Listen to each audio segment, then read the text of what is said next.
Hello, and welcome to another edition of One Bad Veggies Root Beer Review, where in this review, we're going old school. I mean, literally, yeah.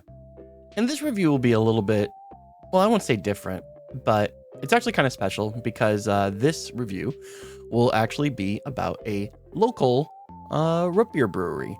Well, they're not a root beer brewery. They're a regular brewery. They brew beer and stuff. So, but they also brew their own root beer, which got me very excited to try it.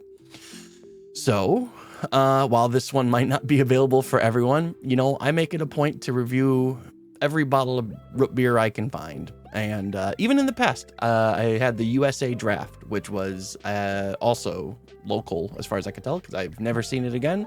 I only found it at one place, and then it was gone forever and ever and ever.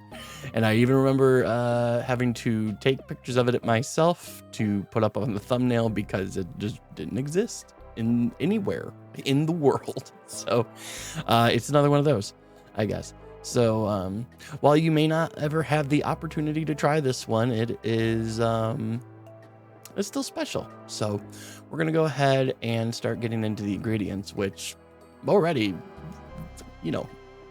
good. So let's go ahead and take a look at the ingredients, which should be appearing right there.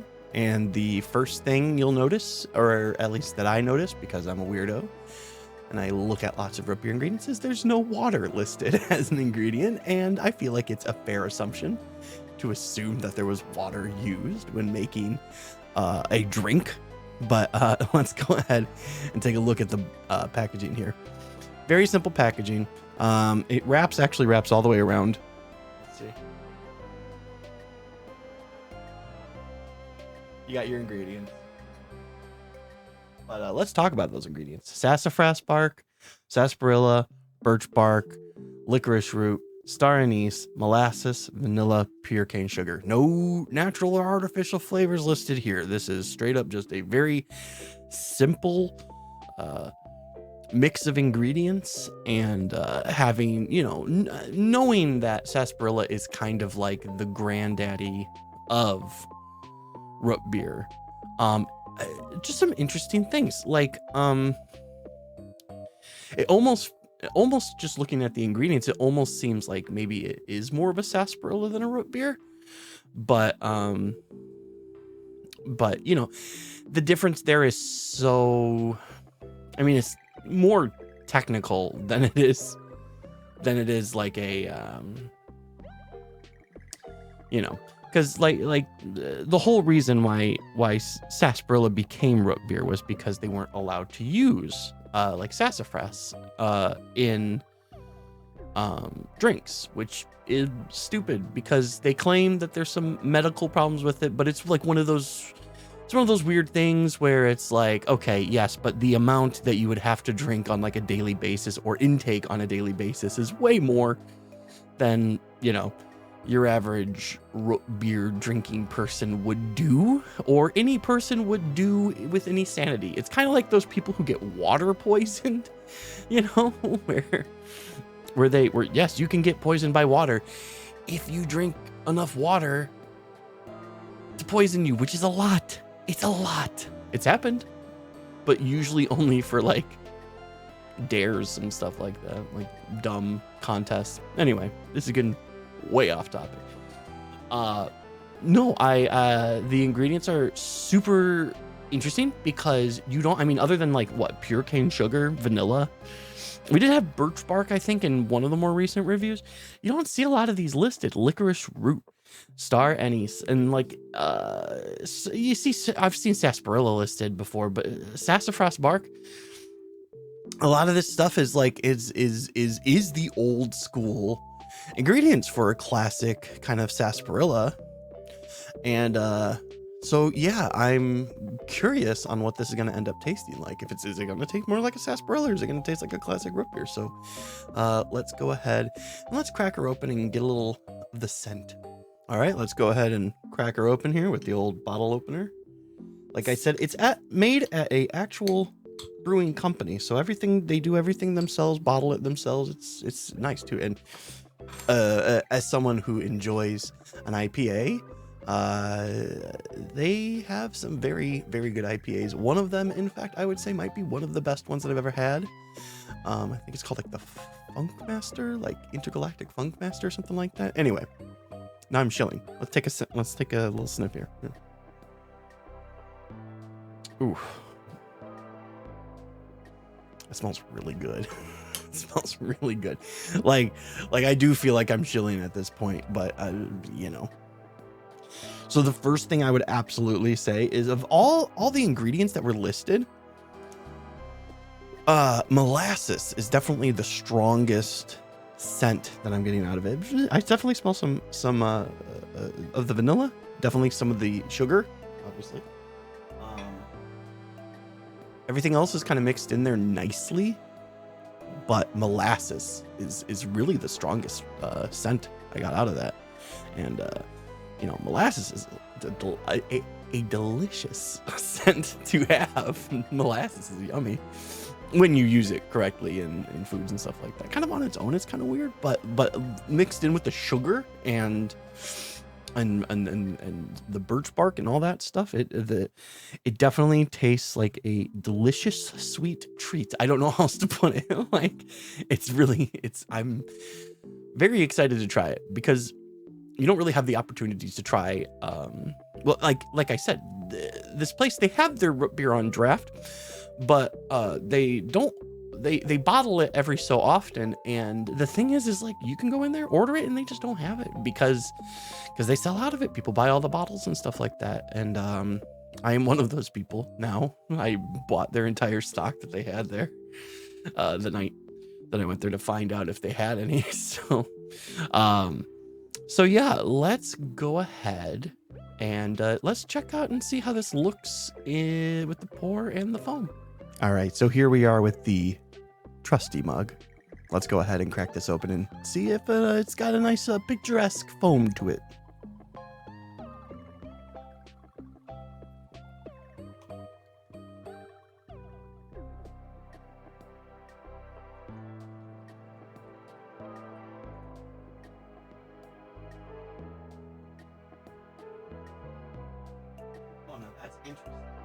Yeah, I didn't think it was gonna have a very good foam by the looks of it, but it almost grew after the fact. So let's go ahead and get a taste of that. Ooh.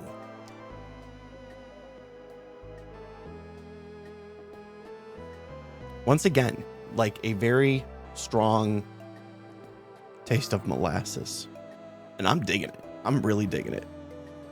I don't really know what else to say about it.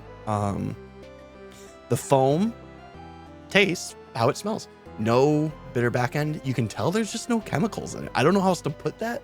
Like a lot of the root beers I've tried, a lot of the root beers I reviewed have natural and artificial flavors. They have, you know, they use corn syrup. They, you know, they use chemicals in the stuff. And there's always, not always, but a lot of times when you try the foam, all you end up is kind of like with a bitter taste to it. And I think that's because they use additives to make the foam look foamier, if that makes sense. We've talked a little bit about that with like the different extracts and stuff that they use. Found out that they kind of like foaming things. This one, I mean, obviously all natural ingredients.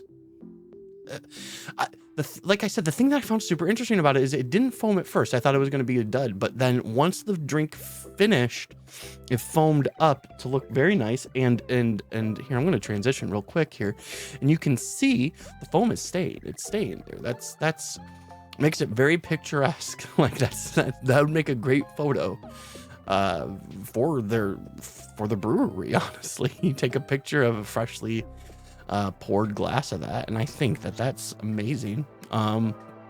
Anyway, let's go ahead and get into the taste test. All right, bottoms up. So just talking about the flavor profile of this one,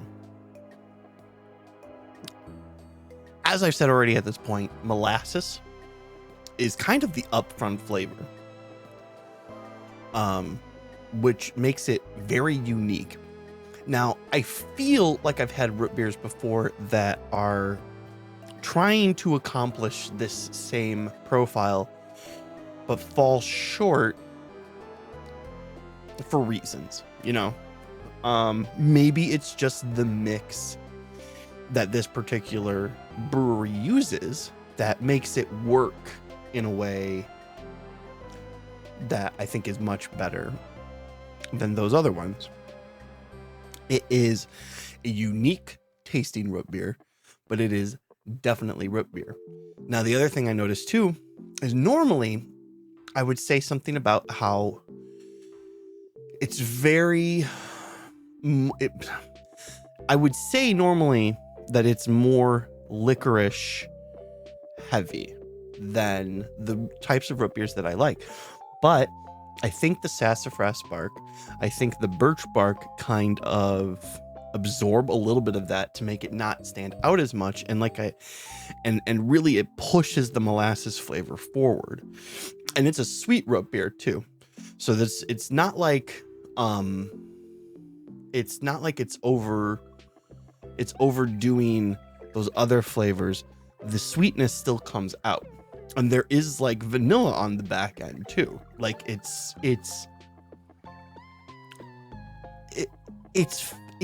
complex in a way that I haven't had in a really long time. Like I'll say certain root beers are complex, but you're kind of swimming in the same few kind of flavor profiles unless otherwise stated. This one really kind of accentuates all the ingredients that are listed on the bottle in a way that, you know, I'm always kind of disappointed when I read a bottle and I see natural and artificial flavors, even though that's literally like 90% of the bottles that you read, because what are those flavors? What are the flavors that you're adding to this? I would like to know so I could taste them and tell you what I'm tasting, being like, oh yeah, you're right. You put a little bit of, I don't know, caramel in it or something like that, right? You use a little bit of caramel or something in the mix. I would like to know that, so that way when I'm tasting it, I'm like, oh, that's what I'm tasting, you know? Not I don't have the type of palate to be able to pick those things out necessarily without knowing that they're in there beforehand. But I know what I like. But yeah, so let's go ahead and give this one a grade. In a way, I feel bad because I'm reviewing something that you will never, well, let's say not say never, but most likely will never try because it's locally brewed. I still wanted to give it a review because that's what I do mostly, and just having the chance to review something that's local is nice. That said,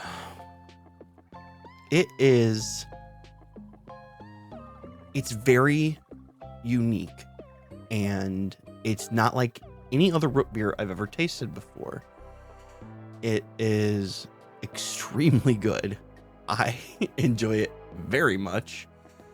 I don't know what else to say about it. I feel like when describing the flavors after the taste test, that really kind of gave you a good idea of what you're dealing with here. I guess in a way, to put it a certain way, to make a long story short, it's an A. It's absolutely an A. It is one of the best root beers I've ever had, which, I mean, says a lot for local breweries. If you're out there and you have a restaurant or a brewery or something like that you know makes their own root beer in-house, I mean, this is basically a commercial saying, hey, go there and try it. Like, it is, when you have the opportunity to make small batches of something like that, you can really taste the quality difference of someone who's tested it and tried it, and been like, this is the best. This is the best I can do, and puts it out there. It's not micromanaged. It's not a company trying to find the cheapest way to make something as good as they can. And this is just a people making something the best that they can. It's homemade. It's a different thing. It's and if there's any takeaway from this review that I want you to have is go out and find someplace that locally makes root beer, because I bet you it's pretty good. So anyway, yeah. Hey, So that's it for this one. I'll have another, if you want to call this one a special episode, because it was kind of like off the cuff. I actually had another root beer in line to review besides this one, but once I saw that this was available to me, I was like, I absolutely have to do this, just because. And I have another root beer that will actually be another kind of special thing. It's not locally brewed or anything like that. It is a bigger label, but well, you know what, when we get to that one, and you'll know because I'll tell you. So anyway, not much other news other than that, so I hope you had a good time.